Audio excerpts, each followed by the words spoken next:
దేవునికి స్తోత్రాలు చెల్లిద్దాం. ఇప్పుడు వచ్చిన సంఘస్థులకు, ఆన్లైన్ ద్వారా యూట్యూబ్ ద్వారా వింటున్న దేవుళ్ళందరూ కూడా యేసుక్రీస్తు నామమున వందనాలు. దేవుని బిడ్డలారా, దేవుని మహాకృపను బట్టి మనం అంతి విధంగా సంఘముగా కూడుకొని మరి ఒక గొప్ప అంశాన్ని పరిశుద్ధ గ్రంథం నుంచి నేర్చుకుని ఆలోచించి ధన్యత దయచేస్తున్న తండ్రికి యేసుక్రీస్తు ద్వారా కృతజ్ఞతాస్తుతులు చెల్లిద్దాం. ఆమేన్. ఈరోజు దేవుడు సంఘాన్ని ఆన్లైన్ ద్వారా యూట్యూబ్ ద్వారా వింటున్న ప్రతి ఒక్క బిడ్డని ప్రేమించి మనందరి కోసం ఏర్పాటు చేసిన అంశం, దేవుడు కోరుకుంటున్న పెదవులు బలి. దేవుడు కోరుకుంటున్న పెదవులు బలి. యెషయా గ్రంథము 64వ అధ్యాయము, యెషయా గ్రంథము 64వ అధ్యాయము 8-9 వచనాలు మనం చదువుతూ ఆలోచిద్దాం.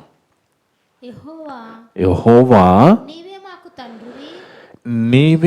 మాకు తండ్రివి. చూడండి ఎంత బాగా వాళ్ళు బుద్ధి తెచ్చుకుని దేవుని ఏ విధంగా బతిమలాడుతున్నారో చూడండి. యెహోవా నీవే మాకు తండ్రివి, మేము జిగటమన్ను నీవు మాకు కుమ్మరివాడవు, మేమందరము నీ చేతి పని అయి ఉన్నాము. చూడండి, వాళ్ళు ఇశ్రాయేలీలు బుద్ధి తెచ్చుకొని, తప్పు చేసి బుద్ధి తెచ్చుకొని దేవుని దగ్గరకు వచ్చి, తండ్రి నువ్వేమో కుమ్మరివాడవు, మేమేమో మీ చేతి పని అయి ఉన్నాము, మేము జిగటమన్నుగా ఉన్నామని మాట్లాడుతున్నారు. జిగటమన్ను చూడండి, పొడి మన్ను ఏదైతే భూమి మీద ఉంటుందో అది జిగటగా మారాలి అంటే పైనుంచి వర్షము పడితే తప్ప ఆ యొక్క భూమి మీద ఉన్న పొడి మట్టి జిగటగా మారదు. అందుకే చూడండి, కుమ్మరి వారు కూడా మట్టిని తీసి దాంట్లో నీరు కలిపి దాన్ని బాగా పిసికి వాళ్ళు అనుకున్న రూపాలు చేస్తూ ఉంటారు. ఆ మట్టితో ప్రతిమలు, ఆ మట్టితో కూజాలు చేస్తారు. అదే మట్టితో వండుకునే కుండలు కూడా మనం చిన్నగా ఉన్నప్పుడు వాడుకునే వాళ్ళం. వాస్తవానికండి, మట్టి కుండతో ఎన్ని సంవత్సరాలు మనం వంట చేసుకున్నది ఆరోగ్యానికి చాలా మంచిది.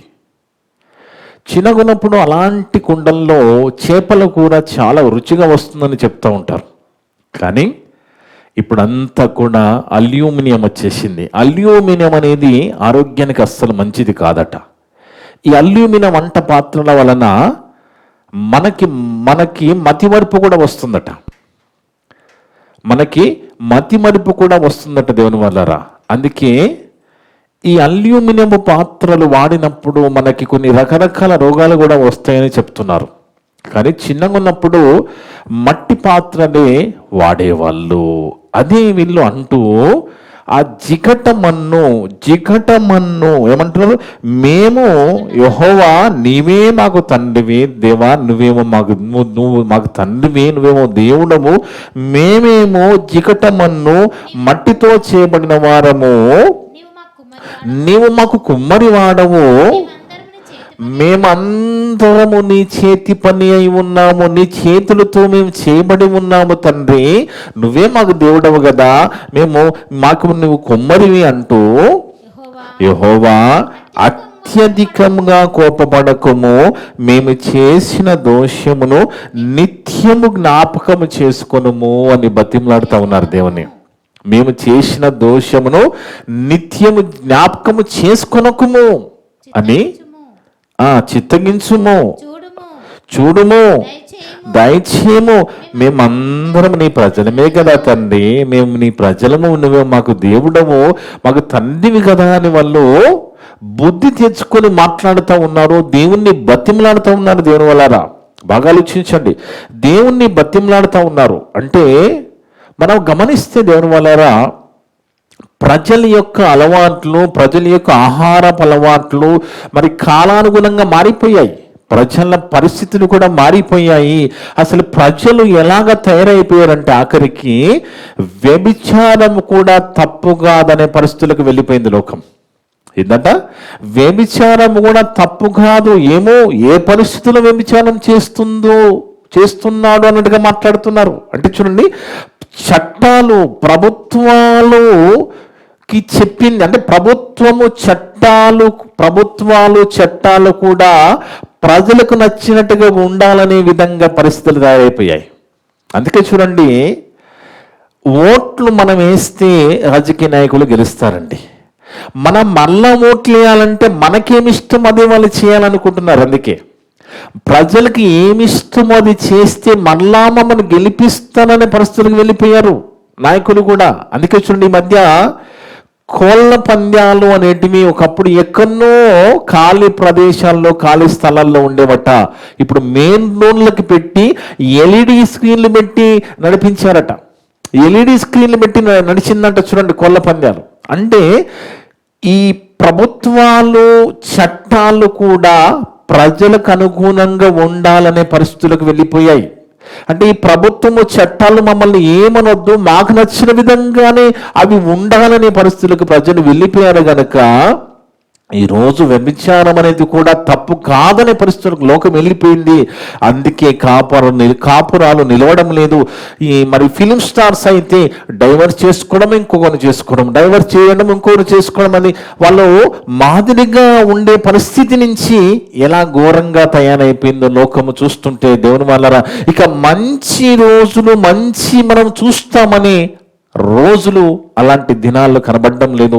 అలాంటి ప్రజలు కనపడిన దినాల్లో మనం ఉన్నామంటే మంచి అనేది కనపడని రోజులకు వచ్చేసాం మనం. అందుకే దేవుని వల్ల మనం చాలా జాగ్రత్తగా గుర్తుపెట్టుకోవాల్సింది ఏంటంటే, వీళ్ళు దేవుణ్ణి బతిమలాడుతున్నారు, అడుగుతా ఉన్నారు. కానీ ఇలా అడిగి దేవుడు పట్టించుకున్నప్పుడు, వీళ్ళు ఇలా బతిమలాడుతున్నప్పుడు, పట్టించుకున్నప్పుడు వాళ్ళు బలులు ఇచ్చేస్తున్నారు. చూడండి, ముందుగా అడుగుతున్నారు, మామూలుగా అడుగుతున్నారు. ఇక దేవుడు విననప్పుడు, దేవుడు పట్టించుకున్నప్పుడు వాళ్ళు ఏం చేస్తున్నారు? బలులు ఇవ్వడానికి ముందుకు వస్తున్నారు. హోషేయ గ్రంథంలో చదువుకుంటే, హోషేయ గ్రంథం 5వ అధ్యాయం 6వ వచనంలో, హోషేయ గ్రంథము 5వ అధ్యాయము 6వ వచనం చదువుకుంటే దేవుని వల్లరా, ఎప్పుడైతే దేవుడు వాళ్ళ మాటలు వినలేదో ఇక బలులు ఇవ్వడానికి సిద్ధపడిపోతున్నారు. చూడండి, హోషేయ గ్రంథం 5వ అధ్యాయం 6వ వచనం.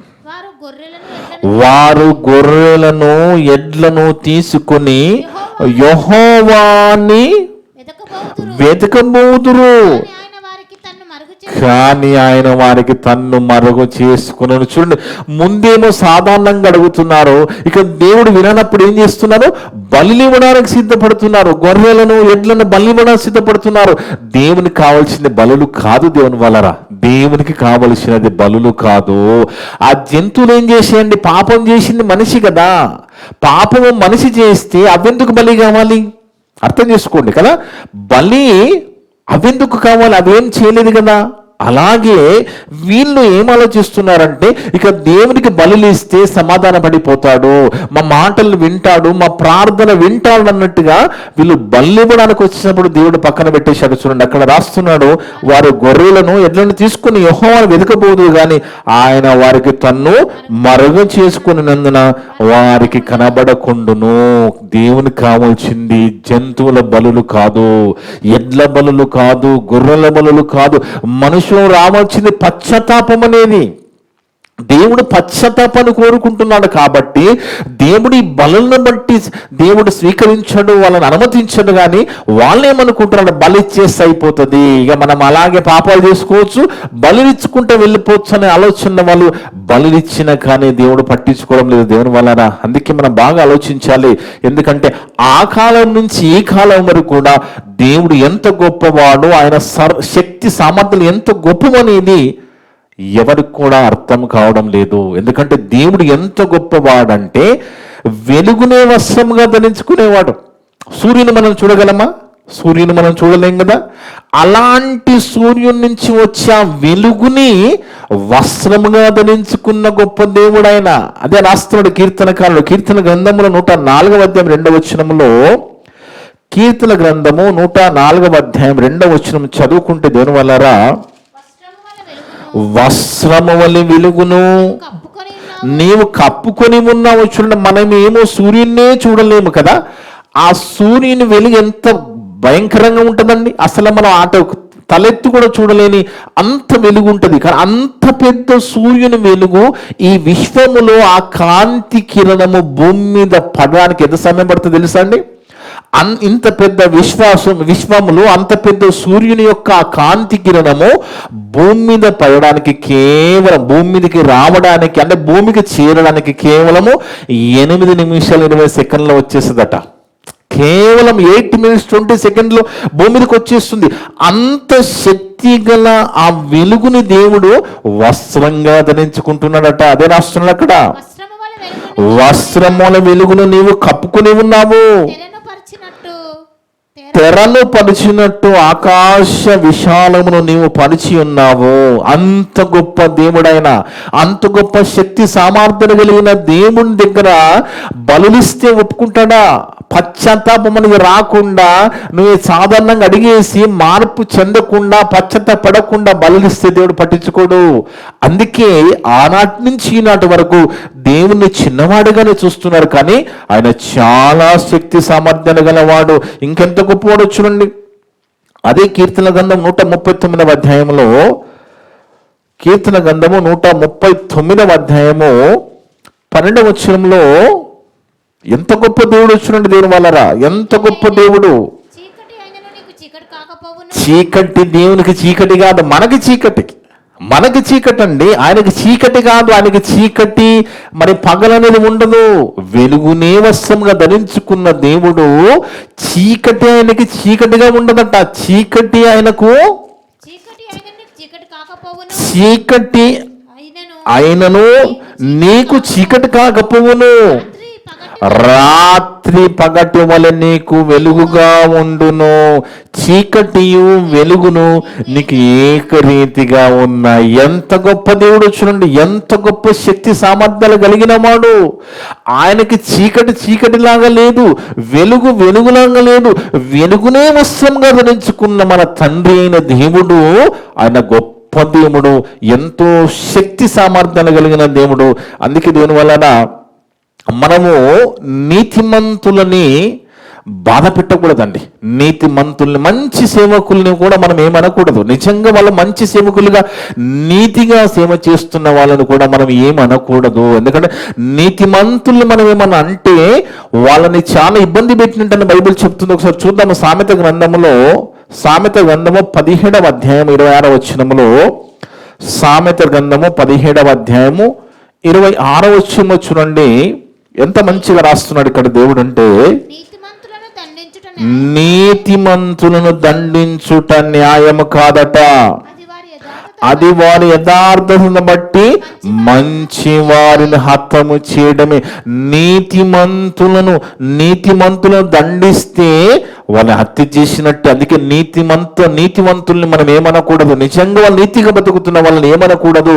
అలాగే నీతిగా సేవ చేస్తున్న వాళ్ళని కూడా ఏమనకండి దేవుని వాళ్ళ. ఎందుకంటే అలా అనడాన్ని బట్టి వాళ్ళని హత్య చేసినట్టుగా అని దేవుడు రాయించాడు. అందుకే ఈ విషయంలో మనము జాగ్రత్తగా ఉండాలి. అందుకే దేవుని వల్లరా మనము బాగా ఆలోచిస్తే, దేవుని వల్లరా నిబంధన కొట్టివేయబడిందని మాట్లాడుతూ ఉంటారు మన వాళ్ళు. నిబంధన అంటే పాత నిబంధన కొట్టివేయబడిందని మాట్లాడుతూ ఉంటారు కదా. పాత నిబంధన కొట్టివేయబడడం అంటే 10 ఆజ్ఞలు ఏమైనా కొట్టేశాడా దేవుడు? కాదు కదా. నిబంధన కొట్టివేయడం అంటే 10 ఆజ్ఞలు కొట్టివేయలేదు. నరహత్య చేయొద్దు, వ్యభిచారం చేయొద్దు, వీటన్నిటితో పాటు ఇంకా కొన్ని యాడ్ చేశాడు దేవుడు. అలాగని నిబంధన కొట్టివేయలేదు, కానీ నియమాలు కొట్టేశాడు. నియమ నిబంధనలు కొట్టేశాడు. ఏంటి నియమ నిబంధన? వ్యభిచారమున పట్టుబడితే స్త్రీని రాళ్ళతో కొట్టి చంపేయాలి, ఇది నిబంధన. ఇలాంటి కొన్ని అంటే మనము చేయలేనివి, కాలానుగుణంగా సాధ్యపడనివి దేవుడు తీసేశాడు. ఆనాడు మరి వ్యభిచారమున కూడా దొరికితే కొట్టి చంపాలి, మరి కొడుకు చెప్పిన మాట వినకపోతే కూడా రాళ్ళతో కొట్టి చంపేయాలి. మరి విశ్రాంతి దినాన్న కట్టెనేరుకుంటే కూడా, వంట కోసం కట్టెనేరుకుంటే కూడా వాళ్ళని కూడా కొట్టి చంపేయాలనే నియమ నిబంధనలు ఉన్నాయి. వాటిని కొట్టివేశాడు తప్ప 10 ఆజ్ఞలు ఉన్నాయి, కదా, 10 ఆజ్ఞలన్నీ అలాగే ఉన్నాయి, వాటికి కొన్ని యాడ్ చేశాడు దేవుడు. అందుకే నియమ నిబంధనలను కొట్టివేశాడు తప్ప 10 ఆజ్ఞలనేటివి అలాగే మనకు ఉంచాడు. అవన్నీ కూడా మనకు అవసరమని దేవుడు ఉంచాడు. అందుకే దేవుని వలరా లోకాన్ని మనం గమనిస్తున్నప్పుడు, లోకంలో దేవుని మాటలు లేవు గనక, దేవుని భయం లేదు గనక వాళ్ళు విచ్చలవిడిగా బతుకుతున్నప్పుడు మనో ప్రభు వాక్యానికి లోబడి, ఆయన మాటలకి లోబడి, ఆయన చెప్పిన మాటలకి లోబడి మనం కాపురాలు చేసుకుంటున్నాము. మనం వాళ్ళలాగా అన్ని చేయకపోయినా సంతోషంగా ఉంటున్నాము. మనము పద్ధతిగా వెళుతూ ఉన్నాం. ఎందుకంటే ప్రభు వాక్యం మనకి ఇవ్వబడింది కనుక. కానీ లోకములో వాక్యం లేదు, దేవుడు లేడు, మన నిజ దేవుడు తినేది కాబట్టి పాపం వాళ్ళు రకరకాలుగా ఇష్ట ప్రకారంగా బతుకుతున్నారు. ప్రభుత్వాలు చట్టాలు కూడా వాళ్ళకు అనుకూలంగా ఉండాలనే పరిస్థితుల వాళ్ళు ఉన్నారు. కానీ మనకు దేవుడిచ్చిన చట్టం ఈ బైబిల్ చట్టములో మనం ఉండి ఆయన మాటనికి లోబడి బతుకుతున్నప్పుడు ఖచ్చితంగా మన బతుకులు బాగుంటాయి. దేవుడు మనకి తోడుగా ఉండి నడిపిస్తాడు. అందుకే మనం ఎప్పుడైనా కూడా ఆయనని గణపరిచే విధంగా ఉండాలి, దేవుని మహిమపరిచే ఉన్న విధంగా మన బతుకు జీవితం కొనసాగించాలి దేవుని వల్ల. అందుకే యేసు ప్రభువు చెప్పిన ఒక అద్భుతమైన మాట, ప్రభువాను చెప్పిన ఒక గొప్ప మాట మనం చూస్తే మత్తయి సువార్త 12వ అధ్యాయంలో, మత్తయి సువార్త 12వ అధ్యాయం 33-34 వచనాలు చూస్తే దేవుని వల్లరా, మత్తయి సువార్త 12వ అధ్యాయము 33-34 వచనాలు జాగ్రత్తగా చదివితే యేసుక్రీస్తు ప్రభువారు ఏమైనా చెప్పారంటే అది ఎంత వండర్గా ఉంటుందో, ఎంత అద్భుతంగా ఉంటుందో మనకు బాగా తెలుసు. మత్తయి సువార్త 12వ అధ్యాయము 33-34 వచనాలు. చెట్టు మంచిదని ఎంచి దాని పండును మంచిదని ఎంచుడి. మంచి చెట్టుకి మంచి ఫలమే వస్తుంది, చెడ్డ చెట్టుకి చెడ్డ పండే వస్తుంది. నీవు గిర్నీలో గోధుమలు పోస్తే జొన్నలు రావు కదా. గిర్నీలో గోధుమలు పోస్తే గోధుమల పిండే వస్తుంది తప్ప జొన్నలు రావు. అలాగే మంచి చెట్టు, ప్రభువారు చెప్తున్న మాట, చెట్టు మంచిదని ఎంచి దాని పండును మంచిదని ఎంచుడి. లేదా చెట్టు చెడ్డదని ఎంచి దాని పండును చెడ్డదని ఎంచుడి. చెట్టు దాని పండు వలన తెలియబడుతుంది. ఆ పండు వలన తెలిసిపోతుంది కదా. ఆ చెట్టు ఆ పండు ఏ పండు? మామిడికాయ పండును చూసినప్పుడు ఇది మామిడి చెట్టు అని తెలిసిపోతుంది కదా. అలాగే సీతాఫల పండును చూసినప్పుడు ఈ సీతాఫల చెట్టు తెలిసిపోతుంది. ఎప్పుడు కూడా సీతాఫల చెట్టుకి మామిడికాయ కాయదు, మామిడి చెట్టుకు అరటికాయలు కాయవు కదా. ఆ చెట్టును బట్టే ఫలం వస్తుంది కదా అని చెబుతూ ప్రభువారు ఎంత గొప్ప సైకాలజీ చెప్పారో చూడండి. సర్ప సంతానమా, మీరు చెడ్డవారై ఉండి. చూడండి, అందుకే ఈరోజు క్యారెక్టర్ లేని వాళ్ళు వాక్యం చెప్పకూడదు, క్యారెక్టర్ లేని వాళ్ళు బోధ చేయకూడదు, వాక్యం చెప్పకూడదు. అర్థమవుతుందండి? క్యారెక్టర్ కలిగిన వాళ్ళే వాక్యం చెప్పాలి. ఇవి పరిశుద్ధమైన మాటలు, ఇవి పరిశుద్ధమైన దేవుడు అప్పచెప్పిన బాధ్యత. చాలా జాగ్రత్తగా, అందుకే ఏమీ తెలియని వాళ్ళ దగ్గరికి అస్సలు వెళ్ళకూడదు.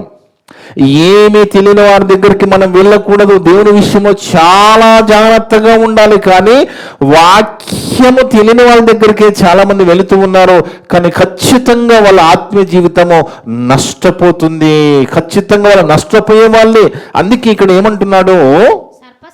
సర్ప సంతానమా, మీరు చెడ్డవారై ఉండి ఎలాగ మంచి మాటలు పలకగలరు? సాధ్యపడుతుందా? నువ్వేమో చెడ్డవాడివి, మంచి మాటలు ఎలా పలుకుతావు? అలా కుదరదు కదా. మీరు చెడ్డవారై ఉండి ఎలాగ మంచి మాటలు పలకగలరు? హృదయమందు నిండి ఉన్న దానిని బట్టి నోరు మాట్లాడును. హృదయంలో ఏది నిండి ఉంటే అది మన నోరు మాట్లాడుతుంది. హృదయం అంతా మనం వాక్యం నింపుకున్నామనుకో, హృదయం అంతా ప్రేమ నింపుకున్నామనుకో, అప్పుడు మన నోటి నుంచి ఏమొస్తాయి? దేవుని మాటలే వస్తాయి. దేవుని ప్రేమని మనలో నుంచి వస్తుంది. అదే ప్రభువారు ఉదయం ఖాళీ అయిపోయింది. ఖాళీ అయిపోయిన ఉదయంలో మనం ఏం నింపాలి? మళ్ళా దేవుని ప్రేమ నింపాలి, దేవుని మాటలు నింపాలి.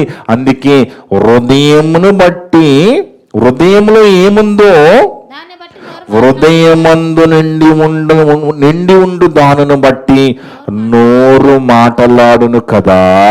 ఇది మనం చాలా జాగ్రత్తగా గుర్తుపెట్టుకోవాలి.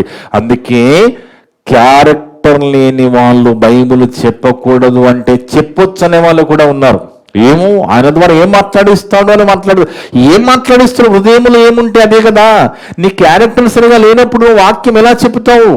బైబిల్ చెబుతుంది, క్యారెక్టర్ లేని వారు నా మాటలు ఇలా చెప్తానని మాట్లాడుతున్నాడు దేవుడు ఇక్కడ. నా మాటలు ఎలా చెప్తానయ్యా? ఒకసారి చూద్దాం. కీర్తన గ్రంథం 50వ అధ్యాయం 16వ వచనములో, కీర్తన గ్రంథము 50వ అధ్యాయం 16వ వచనం చదువుకుంటే దేవుని వల్లరా, కీర్తన గ్రంథం 50వ అధ్యాయము 16వ వచనములో భక్తిహీనులతో దేవుడిట్లు సెలవిచ్చుచున్నాడు, నా కట్టళ్ళు వివరించుటకు నీకేమి పని? వివరించేది ఎవరండి? సేవకులే కదా, బోధకులే కదా. దేవుడు ఏమంటున్నాడు?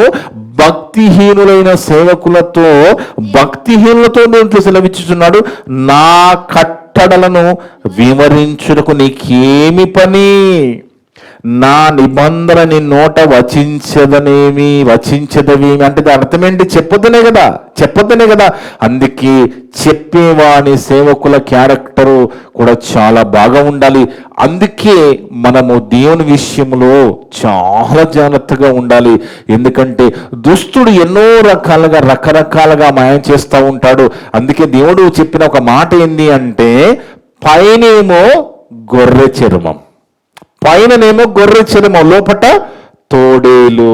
చూడండి, ఆ గొర్రె చర్మాన్ని చూసి మోసపోయామనుకో, లోపట ఏ స్వభావం ఉంది? తోడేలు స్వభావం ఉంది. తోడేలు యొక్క స్వభావం ఏంటి? మేక కనబడగానే వేసేస్తుంది. అది మేక కనబడగానే అది పట్టుకొని పోతుంది. అది దాని స్వభావము. అందుకే బయట గొర్రె చర్మాలు కప్పుకొని చాలా మంది తిరుగుతున్నారు ఈ దినాల్లో. సేవకుల పేర చాలా జాగ్రత్తగా ఉండాలి మనము. ఎందుకంటే దుష్టుడు ఎలాగైనా మనల్ని దేవునికి దూరం చేయాలి, వాక్యము దూరం చేయాలని వాడు రకరకాలుగా ప్రయత్నం చేస్తూ ఉంటాడు. కనుక బయట గొర్రె చర్మం చూసి మోసపోవద్దు. లోపట తోడేలే స్వభావము. చెట్టు మంచిదైతే ఫలము కూడా మంచిదే ఉంటది కదా. చెట్టు మంచిది కాకపోతే చెడ్డ ఫలమే వస్తుంది. వాడు లోపట తోడేలైనప్పుడు మంచి ఎలా చెప్పగలడు? వాక్య విరుద్ధంగానే మాట్లాడగలడు. దేవుడు చెప్పిన దానికి వ్యతిరేకంగానే చెప్పగలడు వాడు. అందుకే మనము చాలా చాలా జాగ్రత్తగా ఉండాలి దేవుని వలన. చూడండి, ఎప్పుడైతే వీళ్ళు, అందుకే మనము మన విశ్వాస భక్తి జీవితంలో మనకిచ్చిన ఈ యొక్క ఈ అంతరింద్రియాలు, ఈ అవయవాలన్నీ కూడా మనం చాలా జాగ్రత్తగా మనం కాపాడుకోవాలి. వాస్తవానికండి, ఈ శరీరం అనేది ఒక మాంసము ముద్ద, అవునా కదా? ఈ శరీరం అనేది ఏంటి? ఒక మాంసము ముద్ద. ఈ ముద్దలో నుంచి మరి సౌండ్ రావడం ఏంటి బయటికి? ఇప్పుడు ఆలోచించారా? ఈ మాంసపు ముద్ద మనం చిన్నగా ఉన్నప్పటి నుంచి ఇప్పటి వరకు మాట్లాడుతూనే ఉన్నాము కదా. నేను అందరం మాట్లాడతా, అయినా మాటలు వచ్చేస్తున్నాయి ఈ మాంసం ముద్దలో నుంచి కదా. ఇప్పుడు వయసును బట్టి ఒక 60, 70, 80 కిలోల మాంసం ముద్దలో నుంచి మాటలన్నీ బయటికి వస్తున్నాయి కదా. ఈ మాంసపు ముద్దలో నుంచి బయటికి వచ్చే విధంగా ఆ మాటలు పెట్టింది దేవుడే కదా. ఇంత గొప్ప నిర్మాణము, ఇంత గొప్ప ఆకారం ఇచ్చింది దేవుడే కదా. కనుక యేసు ప్రభు వారు చెప్పిన మాట, నీ హృదయమును నిండిన దాన్ని బట్టే నీ నోరు మాట్లాడుతుంది. అందుకే మనకిచ్చిన అవయవాలన్నీ కూడా మనము భూమి మీద బ్రతకడానికి మన పనులు చేసుకుంటూ దేవుని కోసం ఉపయోగించడానికి ఇచ్చాడు కదా. అర్థమవుతుందండి? మనకిచ్చిన అవయవాలు ఎందుకు ఇచ్చాడంటే, మనము భూమి మీద మన పనులు చేసుకుంటూ, మన కుటుంబాలను పోషించుకుంటూ, మన పిల్లలను చదివించుకుంటూ, భయభక్తులు కలిగి దేవుని పనిలో ఉండాలి, దేవుని కోసం పరిగెత్తాలి, దేవుని పనిలో ఉండాలని అవయవాలు ఇచ్చాడు. అర్థమవుతుందండి? చాలా మందికి అర్థం కాక ఇష్ట ప్రకారంగా బతుకుతూ రకరకాల వ్యసనాలకి ఆ శరీరాన్ని అప్పచెప్పేసి భయంకరులుగా మారిపోతూ ఉన్నారు. కానీ దేవుడిచ్చిన ఈ గొప్ప ఆకారము, ఈ మాంసము ముద్దలో దేవుడు పెట్టిన ఆ స్వరము, ఆ నోటి నుంచి స్వరము రావడం అనేది చాలా అద్భుతం కదండి, చాలా అద్భుతం కదా. అందుకే ఎప్పుడైతే వీళ్ళు ఇశ్రాయేలీలు ముందుగా మామూలుగా సాధారణంగా దేవుని అడుగు చూశారో దేవుడు పట్టించుకోలేదు, ఇక బలు ఇస్తే దేవుడు వింటాడేమనుకున్నారు, బలు ఇచ్చిన ముఖం తిప్పేసుకున్నాడు. ఇక వాళ్ళు అలా ఆలోచించిన వాళ్ళు ఏం చేస్తున్నారో చూడండి, ఇంకా ఏం బలి ఇవ్వడానికి ముందుకు వచ్చారో చూద్దాం. హోషేయ గ్రంథం 14వ అధ్యాయంలో 1-2 వచనం చదువుకుంటే, హోషేయ గ్రంథము 14వ అధ్యాయము 1-2 వచనాలు చదువుకుంటే దేవుని వాళ్ళ హోషేయ గ్రంథం 14వ అధ్యాయము 1-2 వచనాలు. ఇశ్రాయేలు నీ పాపము చేత నీవు కూలితివి గనుక నీ దేవుడైన యెహోవా తట్టుకు తిరుగుము. నువ్వు పాపము చేత కూలిపోయావు కదా, నువ్వు పాపము చేత కూలిపోయావు, దేవుని దగ్గరకు వచ్చి ప్రార్థన చేస్తున్నావు, అడుగుతున్నావు, దేవుడు పట్టించుకోవడం లేదు, దేవుడు నీ ప్రార్థన వినలేదని ఏం చేస్తున్నావు, నువ్వు బలి ఇవ్వడానికి ముందుకు వచ్చావు, అయినా దేవుడు ముఖం తిప్పేసుకున్నాడు. కనుక ఇశ్రాయేలు నీ పాపము చేత నువ్వు కూలితివి గనుక నీ దేవుడైన యెహోవా తట్టును తిరుగుము, మాటలు సిద్ధపరచుకొని యెహోవా యొద్దకు తిరుగుడి. మీరు ఆయనతో చెప్పవలసినది ఏమనగా, మా పాపములన్నిటినీ పరిహరింపుము. ఎట్లనగా ఎడ్లకు బదులుగా, చూడండి, ఎడ్లకు బదులుగా ఎడ్లకి బదులు ఏం బలిస్తున్నారు వాళ్ళు, పెదవులు బలి. దేవుడు కోరుకుంటున్న పెదవులు బలి. ఎక్కడైనా విన్నారు ఈ మాట? పెదవులు బలియడం ఏంటి? విచిత్రంగా ఉంది కదా. దేవుడు మనందరి నుంచి ఏమో కోరుకుంటున్నాడంటే, మనకిచ్చిన మాంస ముద్దలో పెట్టిన ఈ పెదవులు బలిగా కోరుకుంటున్నాడు. అదే చెప్తున్నాడు అక్కడ. వాళ్ళు ఎడ్లని బలివ్వడానికి అవసరం లేదు, దేవుడు పట్టించుకోలేదు. కాబట్టి వాళ్ళకి చెప్పబడ్డది ఏంటంటే, మా పాపములన్నిటిని పరిహరింపము, ఎడ్లకు బదులుగా నీకు మా పెదవులు అర్పించుచున్నాము, నీవు అంగీకరింపదగినవి అవే మాకున్నవి. ఏమి బలి కావాలి దేవునికి? మన పెదవులు బలి కావాలి.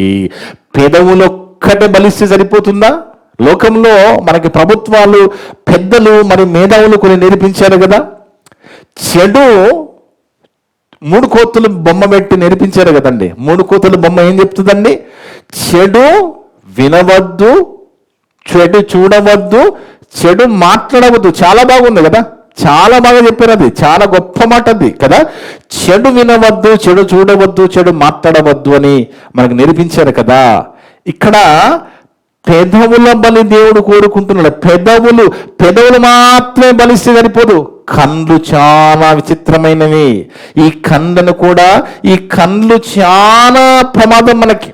ఈ చూపు అనేది చాలా ప్రబలం. కొన్నిసార్లు చూడండి, కన్ను మూసుకొని ప్రార్థన చేసుకుందామని సేవకుడు ప్రార్థన చేస్తూ ఉంటాడు. ఈ కళ్ళు ఎట్లాంటివి అంటే, ప్రార్థన కొంచెం లేట్ అయితే కళ్ళు తెరిచేస్తారు. అంటే చూడకుండా ఉండడం, ఈ లోకాన్ని చూడకుండా ఉండడం ఈ కళ్ళు.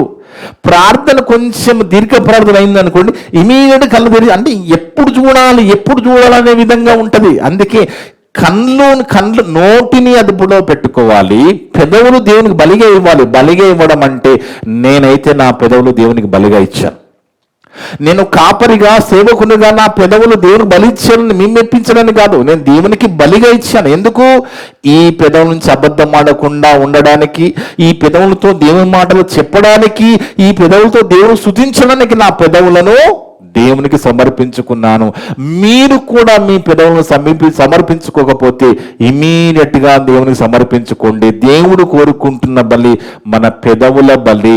పెదవుల బలి ఇస్తూ మనము కన్నును కూడా జాగ్రత్తగా చూసుకోవాలి. ఎందుకంటే ఈ కన్ను అనేది దేవుడు చెప్పాడు కదా, శరీరాశ, నేత్రాశ, జీవడంబము. దాంట్లో నేత్రాశ ఉన్నది కదా. ఈ నేత్రాశ అనేది చాలా ప్రమాదకరమైనది కనుక ఆ చూపు అనేది, ఈ కన్ను మూసుకుని మనం ఎక్కువసేపు ఉండలేని పరిస్థితి కదా. అంటే ఎప్పుడు లోకాన్ని చూడాలా, ఎప్పుడు ఏదో ఒకటి చూడాలా, ఎప్పుడు ఎదుటిన వ్యక్తి చూడాలని తొందర పెడతా ఉంటుంది. కాబట్టి దాన్ని కూడా మనం కంట్రోల్ చేసుకుంటూ ఉండాలి. అందుకే ఇక్కడ ఏమంటున్నారు వాళ్ళు? మా పాపములన్నిటిని పరిహరింపము, ఎడ్లకు బదులుగా నీకు మా పెదవులను అర్పించుచున్నాము. నీకు నా పెదవులను అర్పించుచున్నాము.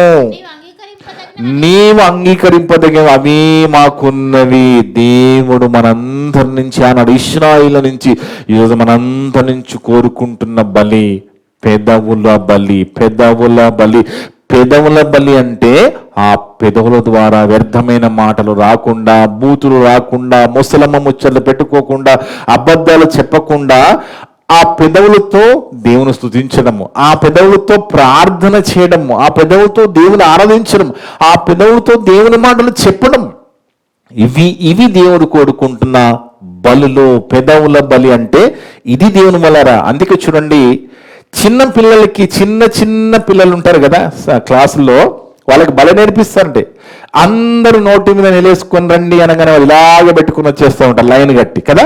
ఎందుకు? నోటిని కంట్రోల్ చేయడము, వ్యర్థంగా మాట్లాడకుండా ఇలా పెట్టిపిచ్చి తీసుకొస్తూ ఉంటారు. కొన్నిసార్లు నోరు ముయ్యి అని మాట్లాడుతూ ఉంటాం మనం కదా. కొన్నిసార్లు నోరు ముయ్యి అంటూ ఉంటాం. నోరు ముయ్యి అని మాట్లాడుతున్నాం మనము. ఆ మన నోటి నుంచి ఏమొస్తుంది అనేది కూడా మనం చాలా జాగ్రత్తగా చూసుకోవాలి దేవుని వల్ల. ఎందుకంటే మన నుంచి ప్రతి ఒక్క క్రైస్తవం నుంచి దేవుడు కోరుకుంటున్నది పెదవుల బలి. అందుకే చూడండి, పెదవులను దేవునికి ఇస్తూ కన్నులను కూడా జాగ్రత్తగా కాపాడుకోవాలండి. ఈ కళ్ళ ద్వారా కూడా ఎక్కువ పాపం జరిగే అవకాశం ఉన్నది. ఎందుకంటే ఈ ఫోనుని మనం పట్టుకుని తిప్పుతా ఉన్నప్పుడు పిచ్చి అన్ని రాగానే ఇమీడియట్గా మనం తిప్పేసేయాలి. దానికి ఆకర్షణగా అయిపోతాం మనం. అలా ఉంటుంది అది. ఎందుకంటే ఆ శరీరాశ అనేది అంత ప్రమాదకరంగా ఉంటుంది. ఏదైనా చెడ్డది కనబడుతుందా అని ఇమ్మీడియట్గా తిప్పేసేయాలి మనం. మంచిని మాత్రమే చూడాలి, మంచిని మాత్రమే మనం మాట్లాడాలి, మనం మంచి చేయాలి తప్ప మన పెదవుల నుంచి వ్యర్థమైన మాటలు, చెడు మాటలు, అబద్ధాలు రాకుండా మనం చూసుకోవాలి. ఎందుకంటే దేవుడు కోరుకుంటున్న బలి పెదవుల బలి. అందుకే మన కన్ను దేహానికి దీపం అంటాడు దేవుడు. ఈ కన్నట దేహానికి దీపం. కన్ను మలినమైతే దేహమంతా మలినమైపోతుందనేది ప్రభువారు చెప్తారు కదా. అందుకే ఆ కన్ను ద్వారా మనం ఏం చూస్తున్నాం అనేది కూడా చాలా ప్రాముఖ్యం. ఈ కళ్ళతో వాక్యాన్ని చూస్తున్నావా? ఈ కళ్ళతో వాక్యాన్ని నేర్చుకుంటున్నావా? నీ పెదవులతో మరి దేవుని మాటలు చదువుతున్నావా? లేదా దేవుని ఆరాధిస్తున్నావా? దేవుడు చెప్పుతున్నావా అనేది మనం చాలా జాగ్రత్తగా చూసుకోవాలి. మనకి పెదవులు, కళ్ళ గురించి, నోటు గురించి, చెవుల గురించి మనం మాట్లాడుతూ ఉన్నాం. కానీ పౌలు గారైతే దేహాన్ని దేవుడికి సమర్పించాడట. దేహాన్ని నేనైతే బ్రతుకుడు క్రీస్తే చావైతే లాభం అంటున్నాడు ఆయన. చూడండి, దేహం దేవుని సమర్పించాడు. ఎందుకు? నిత్య జీవం కోరుకుంటున్నాడు ఆయన.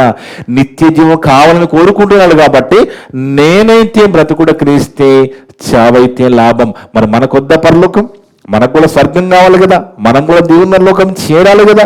అలా చేరాలి అంటే దేవుడు కోరుకుంటున్న బలి ఏంటి?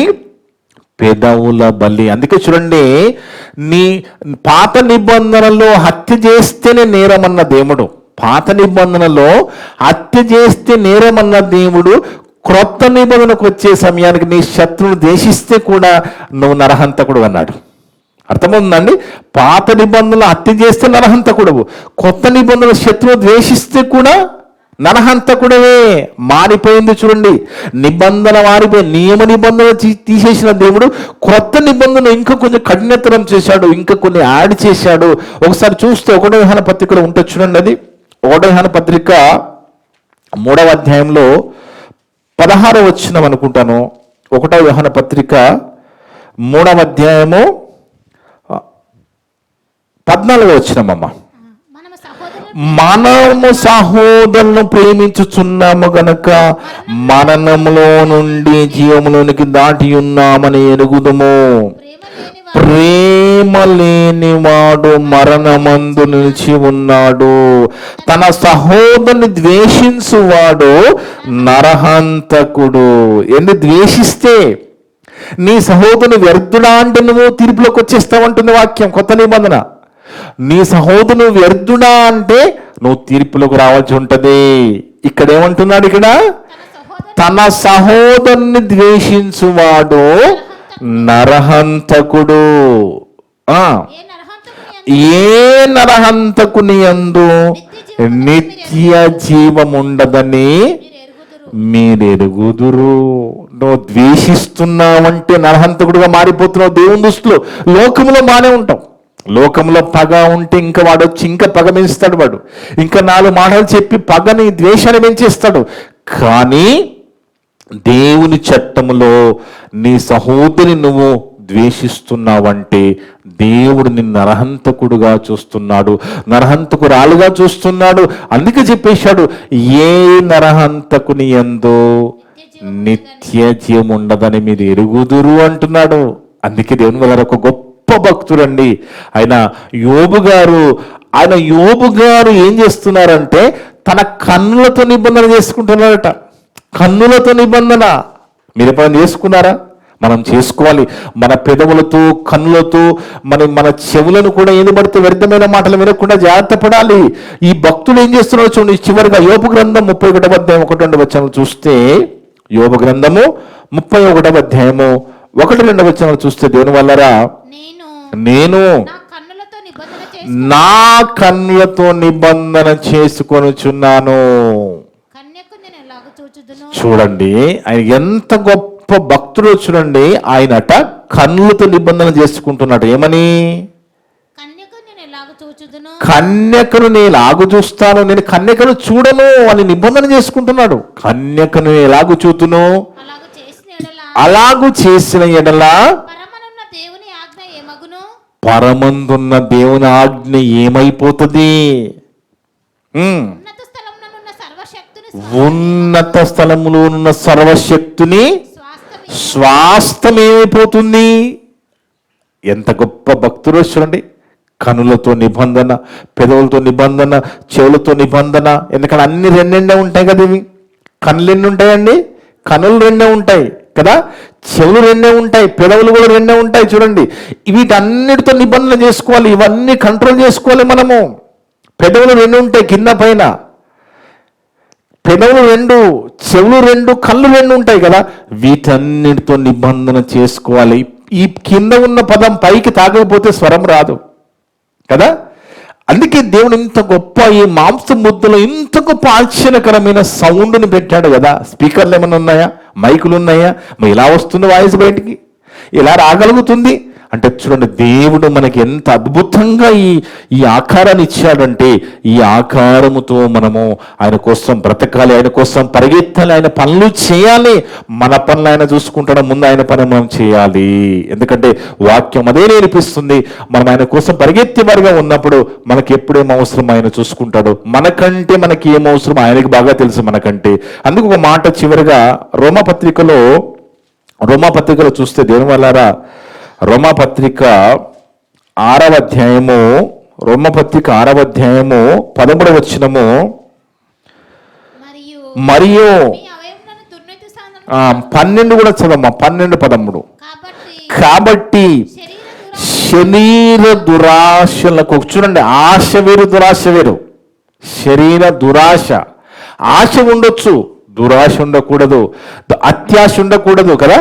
శరీర దురాశలకు లోబడినట్టుగా చావునకు లోనైన మీ శరీరమందు పాపమును ఏలనీయకుడి. దురాశ అనేది పాపం తీసుకొచ్చేస్తుంది మనలోకి. ఆ కంటితో చూసింది మనం అది నాకు కావాలని కోరుకుంటున్నప్పుడు, మనకు సాధ్యపడంది మనం కోరుకుంటున్నప్పుడు దురాశ అనేది మనలోకి వచ్చేస్తుంది. అందుకే కాబట్టి శరీర దురాశలకు లోబడినట్టుగా చావునకు లోనైన మీ శరీరమందు పాపమును ఏలనీయకుడి. మరియు మీ అవయవములను, పెదవులు, కళ్ళు, చెవులు, కాళ్ళు, చేతులు, మీ అవయవములను దుర్నీతి సాధనములుగా పాపమునకు అప్పగింపకుడి. మనకి ఇచ్చింది ఇవన్నీ పాపం చేయడానికి కాదు. మనకి ఇవన్నీ దేవుడు ఇచ్చింది పాపములో ఉండడానికి కాదు, పాపము చేయడానికి కాదు. ఎందుకు ఇచ్చాడు? అయితే మృతులో నుండి సజీవులమనుకుని మిమ్మును మీరే దేవునికి సమర్పించుకొనుడి అని చెప్తూ ఇమ్మీడియట్ గా మీ అవయవములను నీతి సాధనములుగా దేవునికి అప్పగించండి. నీతి సాధనంగా నీతి సాధనంగా అవయవాలన్నీ దేవునికి అప్పచెప్పినప్పుడు ఆ హృదయంలో ఏమి నిండిందో నోరదే మాట్లాడుతుంది. హృదయం ఖాళీ కాగానే హృదయం అంతా మళ్ళీ మన దేవుని మాటలు, దేవుని ప్రేమ నింపుకున్నామనుకో, అవే మన నోటి నుంచి బయటికి వస్తూ ఉంటాయి. అందుకే పెదవులతో ప్రార్థన, పెదవులతో దేవుని ఆరాధించడము, వాక్యము చూడడము, దేవుని మహిమపరచడం, ఆయన గణపరిచే విధంగా మనం అందరం ఉండాలని దేవుడు కోరుకుంటున్నాడు. అందుకే దేవుడు కోరుకుంటున్న పెదవుల బలి గురించి దేవుడి రోజు మనతో మాట్లాడాడు.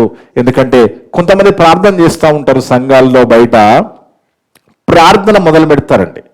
ప్రార్థన ఇయ్యగానే ఆ ప్రార్థనలో వాక్యం చెప్తూ ఉంటారు వాళ్ళు.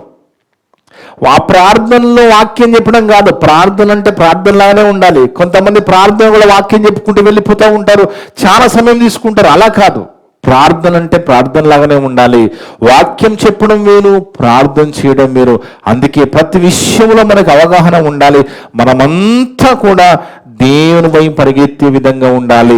మన దేహాలు ఆయనకి సమర్పించుకొని, నీతి సాధనాలుగా మన అవయవాలన్నీ దేవునికి సమర్పించుకొని మనమంతా దేవుని పనులు మనం కొనసాగుతూ ఉండాలి. మనకి ఇవ్వబడిన అవయవాలన్నీ కూడా దేవుని కోసం ఉపయోగించుకుని, మన కోసం ఉపయోగించుకోవద్దు అని దేవుడు అనలేదు. కానీ వాటి ద్వారా పాపము రాకుండా చూసుకోమని దేవుడు చెప్తున్నాడు. ఇవన్నీ మనకు అవసరం. కాళ్ళు చేతులు ఇక్కడి నుంచి ఇంటికి వెళ్ళాలి, కాళ్ళు అవసరం కదా. మన పనులు చేసుకోవాలి, చేతులు అవసరం కదా. మనకు ఆహారం అవసరం కదా. ఇవన్నీ దేవుడే సమకూర్చాడు కదా. ఎవరైనా అడిగామా అండి? ప్రకృతిలో ఇవి పెట్టుతండి, మాకు ఇది అవసరమని ఎవరైనా అడిగామా? ఈ రుచులు రంగులు మనం అడిగితే పెట్టాడు ఆయన? ఎవరు అడగకపోయినా ఆయనే భవిష్యత్తు జ్ఞాని. ముందే ఆలోచించిన దేవుడు మనందరికీ ఏం అవసరం అన్ని ప్రకృతిలో పెట్టేశాడు. అన్ని రుచులు రంగుల వాసన అన్ని పెట్టాడు. కానీ మనము ఆ దేవుణ్ణి తెలుసుకుని, ఆయన మాటలకు లోబడి, మన హృదయంలో ఆయన మాటను నింపుకొని, మనకి ఇచ్చిన అవయవాలు ఆయన కోసం మనం ఖర్చు పెడుతూ మన జీవితాన్ని కొనసాగించాలని మనందరినీ దేవుడు కోరుకుంటున్నాడు. ఈ లోకం ప్రతి ఒక్కరి నుంచి అలాగే కోరుకుంటున్నాడు. కానీ అందరు ఫస్ట్ క్లాస్ రారు కదా, అందరు పట్టించుకోరు కదా. టీచరు పాఠం చెప్తున్నప్పుడు ఉద్దేశం ఏంటి? టీచర్ ఉద్దేశము అందరు ఫస్ట్ రావాలని చెప్తారు టీచర్లు, కానీ అందరు రారు కదా. కానీ ఫస్ట్ వచ్చే విధంగా అలాంటి పరుగు పందెంలో మనం ఒక పౌలుగారు నేను పరుగు పందెంలో పరిగెత్తుతున్నాను అన్నట్టుగా అలాంటి మంచి పోరాటంతో మనం ముందుకు వెళ్ళాలి. అలా వెళ్ళాలని కోరుకుంటూ దేవుడు కోరుకుంటున్న పెదవుల బలి మనం ఇక మీదట ఆ పెదవుల్నే బలిగా ఇచ్చి, మరి కళ్ళను కూడా మనము కంట్రోల్ చేసుకుంటూ, చెవుల ద్వారా మంచి మాటలు వింటూ, కళ్ళతో మరి వాక్యాన్ని చూస్తూ, నోటితో పెదవులతో దేవుని ఆరాధిస్తూ, దేవుని గురించి చెప్పుకుంటూ మనమంతా అలా వెళ్ళాలని కోరుకుంటూ, ఇప్పటి వరకు నా ద్వారా మాట్లాడిన ప్రతి మాట విన్న మీ అందరి హృదయాలలో, చెప్పిన నా హృదయంలో దేవుడు సమృద్ధిగా ఫలింపజేయునుగాక. ఆమేన్. ప్రార్థన చేసుకుందాం. మమ్మలను మిక్కిలిగా ప్రేమించిన మా పరలోకపు తండ్రి, మీ యొక్క పరిశుద్ధమైన ఘనమైన నామమును బట్టి స్తుతులు స్తోత్రాలు తండ్రి. గొప్ప దేవుడునైనా, గొప్ప మాట ఇదేనా మాతో మాట్లాడవునైనా. అవును తండ్రి, మీరు కోరుకుంటున్న బలి ఏంటో ఎడ్లు, జంతువులు, గొర్రెలు కాదు తండ్రి, పశ్చాత్తాప హృదయాన్ని కోరుకుంటున్నారు నాయన. పెదవుల బలి కోరుకుంటున్నారు తండ్రి. అదే రోజు మాకు నేర్పించారు నాయన. ఇశ్రాయేలు ఎన్ని రకాల ప్రయత్నం చేసినా వాళ్ళతో ఈరోజు మాతో మాట్లాడవునైనా. అవును తండ్రి, మీరు కోరుకుంటున్న పెదవుల బలి, మీరు మాకు ఇచ్చిన చూపుల ద్వారా కూడా మేము పాపం చేయకుండా, ఈ కళ్ళ ద్వారా పాపం చేయకుండా, మాకు ఇచ్చిన చెరు ద్వారా కూడా వ్యర్థమైన మాటలు ముసలం ముచ్చట్లు మేము వినకుండా, ఈ పెదవులతో అబద్ధాలు చెప్పకుండా, ఈ పెదవులతో మీ మాటలే చెప్పుటకు కృప చూపండి తండ్రి. మా హృదయంలో ఏముంటే మా నోరదే మాట్లాడుతుంది. మా ప్రభువారు చెప్పిన గొప్పనైనా ఫార్ములానైనా, గొప్ప సైకాలజీ నేను ఎప్పుడు గుర్తుపెట్టుకొని ఎల్లప్పుడూ మా హృదయాల్లో మీ యొక్క ప్రేమ, మీ యొక్క మాటలు ఉండే విధంగా మేము చూసుకుంటూ, మా భక్తి జీవితాన్ని కాపాడుకుంటూనైనా మేమంతా కూడా మేము స్తుతిస్తూ, మహిమపరుస్తూ, మేము ఘనపరుస్తూ, మీకే మహిమ తెచ్చే విధంగా బ్రతుకుతూ జీవించే గొప్ప భాగ్యాన్ని మాకు ప్రసాదించండి తండ్రి. ఇప్పటి వరకు నా ద్వారా మాట్లాడిన ప్రతి మాట విన్న సంఘస్థులందరూ హృదయాలలో, ఆన్లైన్ ద్వారా, యూట్యూబ్ ద్వారా విన్న వినమతులందరూ హృదయాలలో ఫలింపచేయండి. ఎవరు కూడా విన్న వల్ల అపార్థం చేసుకోకుండా అర్థం చేసుకున్న మంచి మనసును దయచేయండి తండ్రి. మేమంతా కూడా కేవలం వాక్యము చదివి విని వదిలిపెట్టి మమ్మల్ని మోసపరుచుకోకుండా విన్న మాటకు లోబడి జీవించే శక్తిని దయచేయమని, ఈ మాటలు విన్న ప్రతి కుటుంబాన్ని దీవించి ఆత్మీయంగా బలపరచమని సమస్త ఘనత మహిమ ప్రభావాలు మీకే చెల్లిస్తూ మా ప్రభువును మా రక్షకుడును మీ ప్రియ కుమారుడు అయిన యేసుక్రీస్తు వారి అతి పరిశుద్ధ నామమున అడిగి వేడుకొనుచున్నాము తండ్రి. ఆమేన్. మీ అందరికీ వందనాలు. May God bless you all.